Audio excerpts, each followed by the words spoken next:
Olá, acionistas, muito bem-vindo, muito bem-vinda a mais uma aula, com a nossa quarta aula. Dentro da nossa metodologia do macro para o micro, agora vamos desenvolver alguns setores para você investir na bolsa.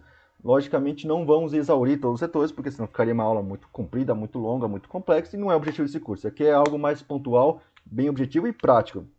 Mas eu acho interessante vocês terem pelo menos o conhecimento que existem setores específicos na bolsa. Aqui vamos elencar 11. E aqui já faço até uma recomendação, que não é recomendação de investimento, que embora vamos dar exemplos de ações para cada setor, não é para você investir nela sem ter nenhum estudo, um aprofundamento nessas ações. Se você se interessou por uma dessas que eu vou citar, o legal é você correr atrás dessas informações complementares. Então entra no site da empresa, joga lá no Google, empresa tal, vai aparecer o site da empresa, procura o setor de relacionamento com investidores para você aprofundar mais, conhecer um pouco mais sobre a empresa. De repente, canais específicos até no YouTube ou até mesmo no Instagram falam especificamente de cada ação. Então, assim, vale a pena dar esse aprofundamento de você, na sua autonomia decisória para investir na ação, você desenvolver esse seu lado investidor. Então, aqui eu repito, não é recomendação de investimento, embora vamos dar exemplos de empresas que são até boas, mas não são recomendações para você começar a investir sem ter nenhuma base de investimento, sem ter nenhum fundamento. Aqui são apenas métodos educacionais e informacionais. Então, sem mais delongas, vamos começar pelas elétricas. Como falei, são 11 setores. O primeiro que a gente vai falar são as elétricas, que são divididas em três subsetores, né? Setor de geração, setor de transmissão e distribuição. Geração são as hidrelétricas e as termoelétricas, são localizadas longe dos centros de consumo. São, por exemplo, aquelas que dão problemas, de desastres ambientais, inclusive. Um exemplo dela é a ES Tietê. Tem a transmissão, que é aquela empresa que vai pegar da geradora e vai levar para algum lugar. Então, é quem leva, né, a energia gerada, como, por exemplo, faz a Taesa. E a distribuição, a empresa distribuidora é aquela que pegou essa energia gerada e transmitida e vai distribuir nos centros empresariais, comerciais. A gente brinca que são as responsáveis pelas contas que recebemos em casa, como faz, por exemplo, a EDP Brasil, que tem acho que no estado de São Paulo e também no Espírito Santo. Então, assim, são aquelas que vão levar a conta para a gente pagar. As elétricas são interessantes porque são empresas que têm um longo contrato com o governo, né? Tem um grande contrato de 20, 30 anos, envolvem um setor perene, então assim, independentemente da situação que o Brasil viva, as pessoas vão precisar de energia elétrica, aliás, cada vez mais vão precisar de energia elétrica, ainda mais agora nessa questão do home office, então cada vez mais as pessoas vão usar a luz de casa, a internet, vão usar toda a questão de geração de energia, então, de transmissão e de distribuição de energia. Então, na verdade, é um encadeamento que vai fazer cada vez mais presença na vida das pessoas. Então, tende sempre a ser um setor perene, aquele que sofre menos com as oscilações da economia. O grande risco são as intervenções políticas, como teve em 2013, que o governo quis incentivar, mas acabou mais atrapalhando. Então, o grande risco é quando o governo se interfere na política de distribuição da energia, de tarifas. Então, isso acaba levando um pouquinho lado ruim desse tipo de setor, mas no geral é um setor interessante para você olhar com mais carinho. Muita gente até começa investindo no setor elétrico por causa dessas características, de ser mais perene e ter mais previsibilidade, inclusive nas próprias ações, nas cotações das ações. E o nosso segundo setor são o setor do consumo não cíclico. Ele é formado, né, por empresas cujos produtos fabricados eles não sofrem com a brusca oscilação da demanda da economia ou com a sazonalidade do ano. É o setor em que as empresas tendem a ser mais perene e tendem a ganhar dinheiro independentemente do momento do ano que vive, a sazonalidade. Então, por exemplo, até um exemplo de uma das ações, a Raia Drogasil. As farmácias, os supermercados, eles tendem a manter o padrão de consumo da população porque as pessoas vão precisar de remédio independentemente do período do ano que se vive. Se a economia está boa ou está ruim, as pessoas vão, no geral, ter que comprar remédio. Às vezes, elas compram até mais em períodos ruins, né? Por questões de antidepressivos, ansiolíticos. O supermercado vai na mesma linha. As pessoas acabam consumindo alimentos independentemente do momento da economia. Às vezes vão consumir menos, vão consumir mais, vão fazer uma substituição de alimentos, mas vão acabar comendo. E a cerveja, até outro exemplo da Ambev, as pessoas às vezes acabam bebendo. Quando está em questão de euforia, acabam fazendo festas, churrascos. E quando está no momento de depressão, acaba bebendo, porque às vezes é a única diversão que as pessoas têm. Então acaba sendo algo perene, algo que não sofre grandes mudanças com as mudanças naturais da economia. O atrativo, então, é exatamente isso. Em momentos de incerteza, esse cenário, esse setor, acaba tendo uma certa performance previsível, um setor que não sofre tantas as oscilações da economia. O risco está exatamente quando há uma recessão muito forte, quando a economia do Brasil inteira vai para baixo. Daí, na verdade, não é só esse setor que é atingido. Na verdade, todos os setores são atingidos. Então, quando há uma grande depressão, uma grande recessão econômica, a economia por inteira cai para o chão, daí todos os setores, inclusive esse não ciclo, acaba sofrendo. Então, além da recessão, também tem os custos e tributos extras, né? Às vezes não é tão incomum o governo se interferir e criar algum custo, ou aumentar um tributo, fazer um tributo extra para esse tipo de setor. Então, o consumo não cíclico é interessante para também essa questão da previsibilidade, ou tá mais voltada à perenidade do setor, das empresas que formam esse consumo não cíclico.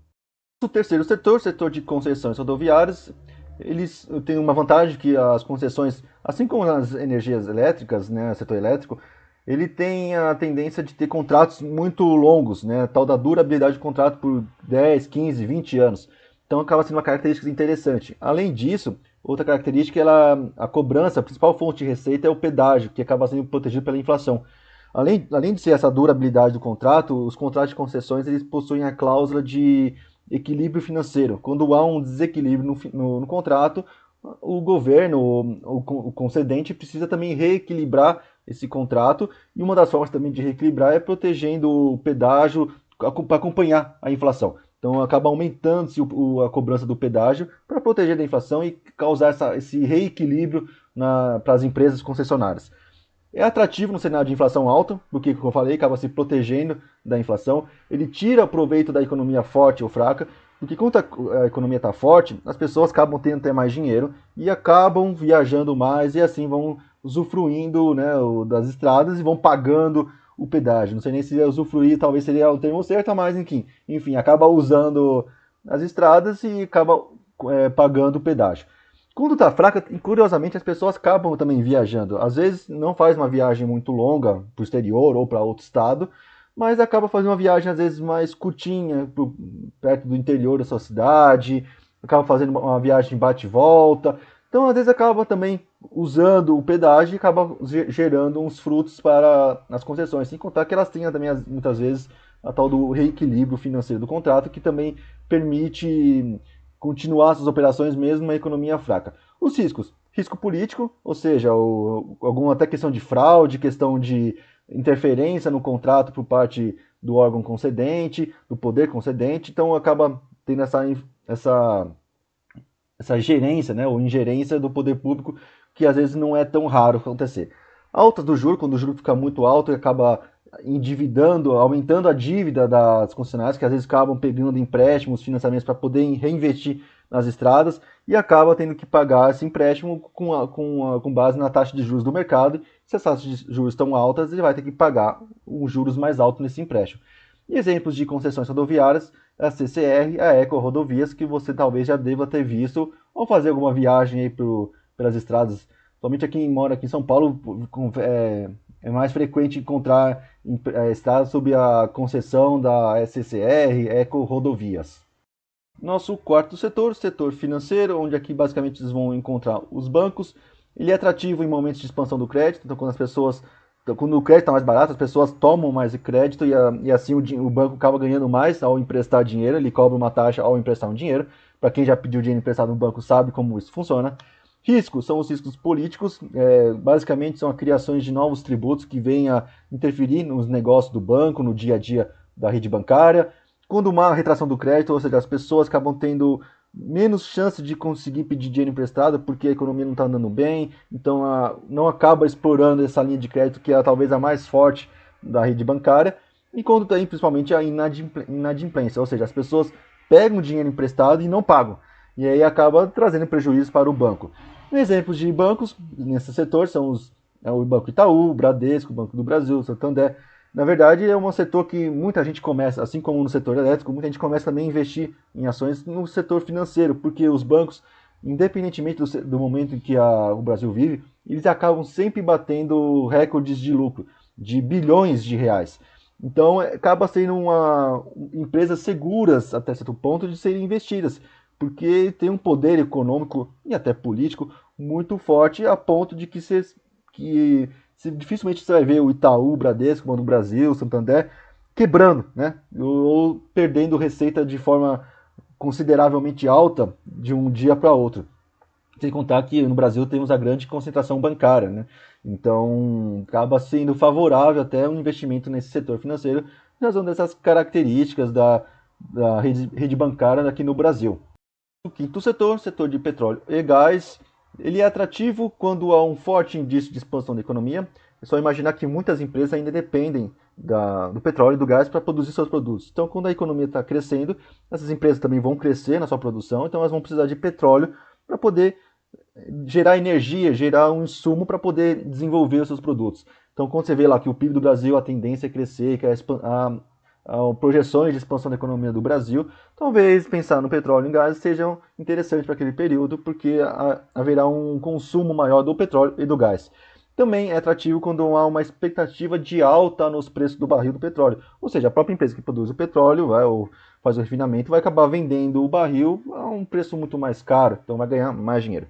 Os riscos, conflito e guerra nas regiões produtoras de petróleo, aí é uma coisa que é bem interessante você entender, porque é uma coisa que me afasta de querer investir no petróleo e no gás, é questão de você entender como que é a região que produz o petróleo. É você entender as questões até religiosas, questões sociais, questões civis, que extrapolam só você entender economia e política do Brasil ou dos principais países do mundo.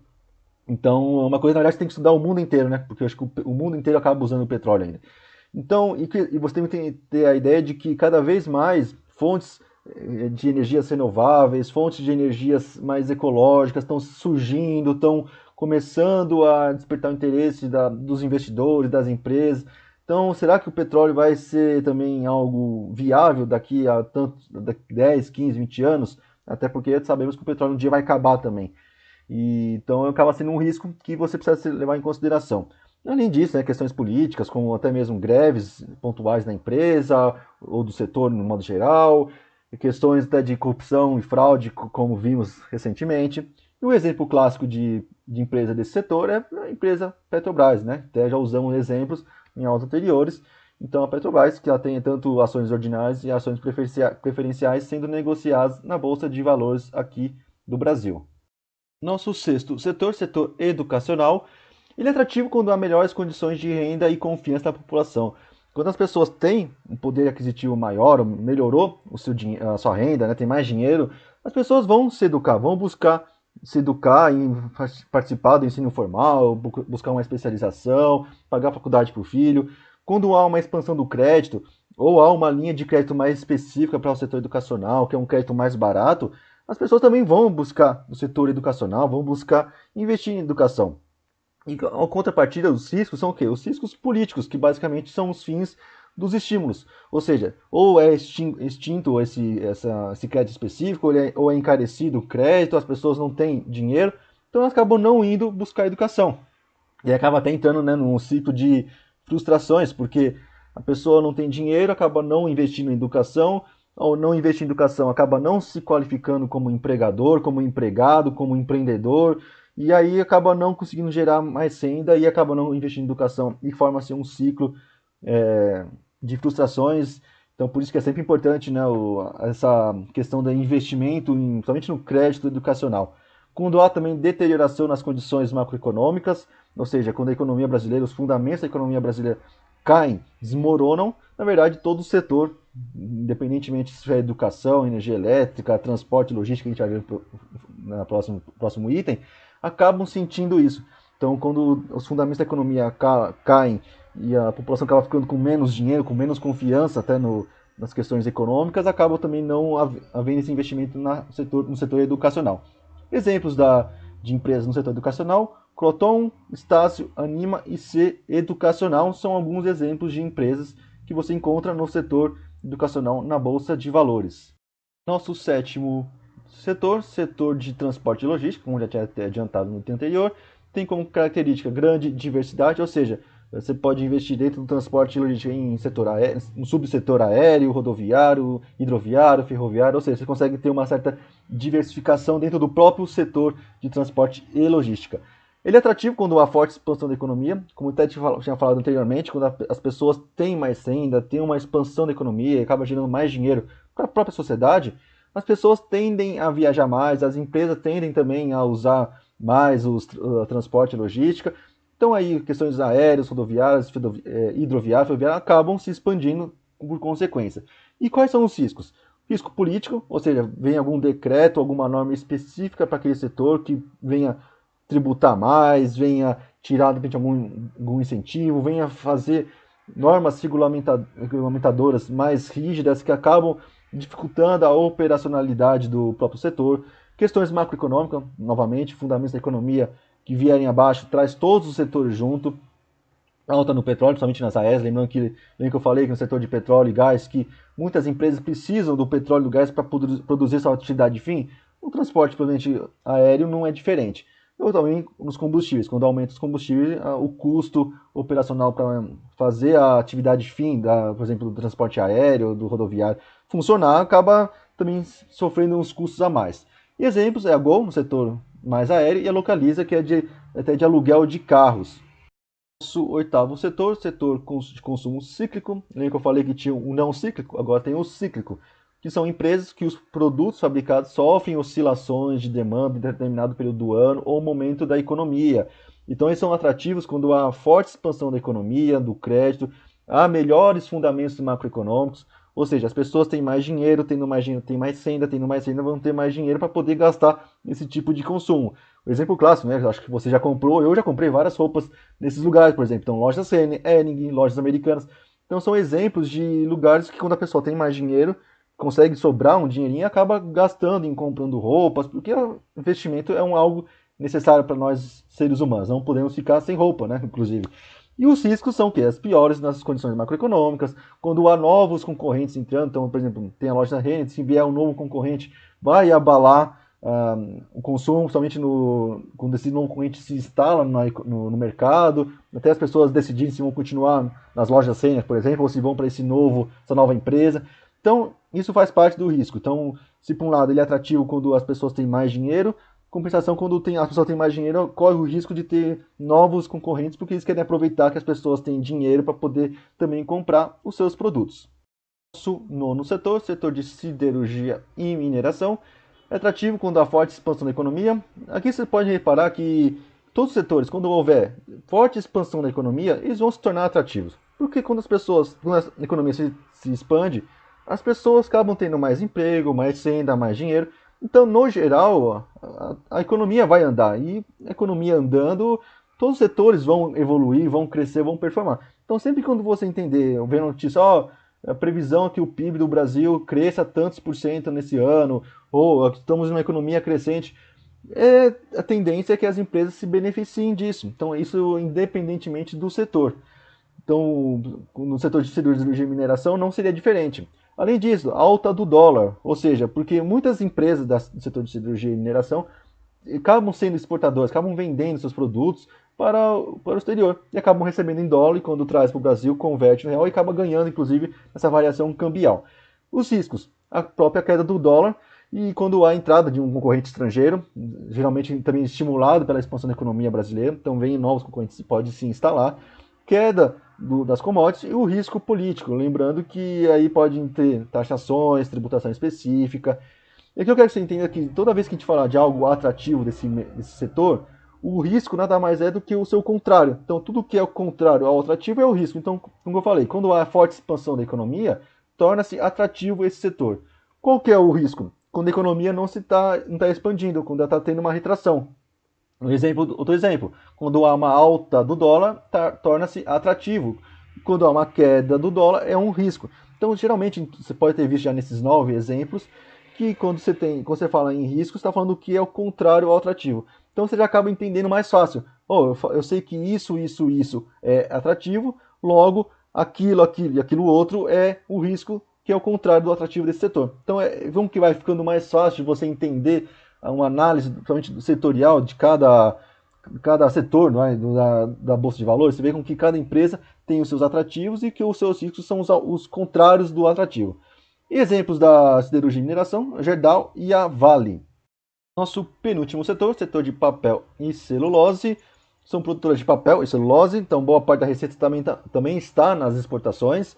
Ele é atrativo quando há, novamente, forte expansão da economia, somente nos países que compram os produtos, porque são exportadores. Então, também quando há uma alta do dólar, esse setor acaba tendo uma maior atratividade. Os riscos são ao contrário do atrativo, ou seja, quando há queda na demanda dessas exportações, quando a taxa de câmbio está desfavorável aos importadores, ou seja, né, quando vai exportar, o dólar desvalorizou, então também acaba sendo um risco.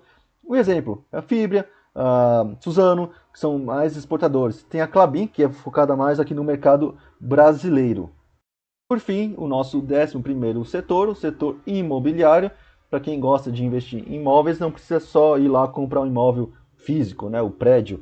Você pode comprar ações, por exemplo, de incorporadoras que investem, que fazem, né, os prédios, enfim, você acaba investindo. É uma forma de você investir no mercado imobiliário também, é comprando ações no setor imobiliário.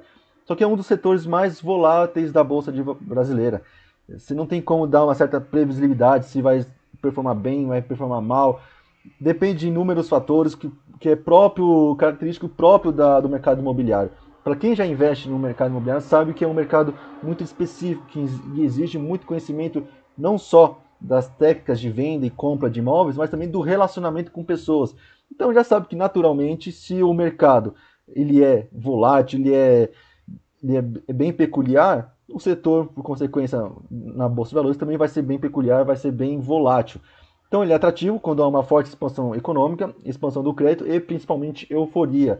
As pessoas, principalmente o brasileiro, adora comprar imóvel. Então, quando está aquele momento de muito dinheiro, as pessoas, até por falta de educação financeira, não sabem que podem pegar seu dinheiro e investir no mercado financeiro. O que elas fazem? Elas compram imóveis. Então, quando está aquela euforia de crédito fácil, dinheiro circulando na economia, as pessoas tendem a comprar imóveis, até para depois até usá-lo como investimento, né, para revendê-lo ou para alugá-lo, ou até mesmo para poder mudar para uma casa melhor.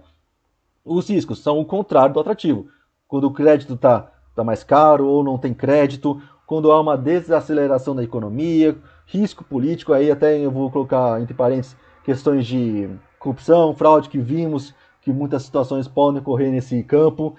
Inadimplemento, as pessoas compram um imóvel e depois não conseguem pagar e acabam tendo inúmeras situações decorrentes desse inadimplemento que acabam levando, inclusive, esse setor a performar mal, principalmente as empresas. Um exemplo de empresas desse setor, a Gafisa, Cirela, Exetec, então são empresas que acabam tendo ações aí no mercado de imobiliário na Bolsa de Valores. Bom, pessoal, finalizando essa aula, eu falei aqui foi uma aula bem rápida, bem pontual, não teria como a gente fazer uma aula detalhada dos 11 setores, porque senão ficaria muito longo, ficaria muito complexo, ficaria até certo ponto chato, porque eu teria que ficar muito tempo falando sobre cada setor, falando de todas as suas variáveis. O que eu trouxe aqui são os pontos em comuns. Eu quero que vocês entendam, principalmente, que o risco de cada setor é o contrário do seu atrativo. E que, basicamente, quando você vê que está expandindo a economia, todos os setores crescem. E o contrário, por exemplo, quando está se retraindo a economia, todos os setores tendem a cair. E alguns setores têm as suas peculiaridades. E além disso, eu quis também mostrar, o que eu até gostaria que vocês entendessem mais, são sempre as últimas linhas de cada setor. Por exemplo, aqui quando eu falo dos exemplos de cada setor, né? O exemplo aqui da papel celulose, Fibria, Suzano, aqui no imobiliário, a Gafisa. Por quê? Para vocês começarem a entender aonde vocês procurarem. Então, você sabe que já tem um setor que fala sobre imobiliário. Quais são as empresas que tem nesse imobiliário? Tem SSS. E eu gosto do setor imobiliário, então eu vou começar a pesquisar sobre essas empresas. Então o que eu queria trazer é isso, para você ter uma ideia de como que é a Bolsa de Valores aqui no Brasil, como que ela é dividida em setores, e alguns exemplos de cada empresa, de cada setor, para você ter um caminho mais fácil para começar a pesquisar, para você não chegar na hora na tela do computador e ficar, por onde eu começo? Agora você já sabe por onde começar.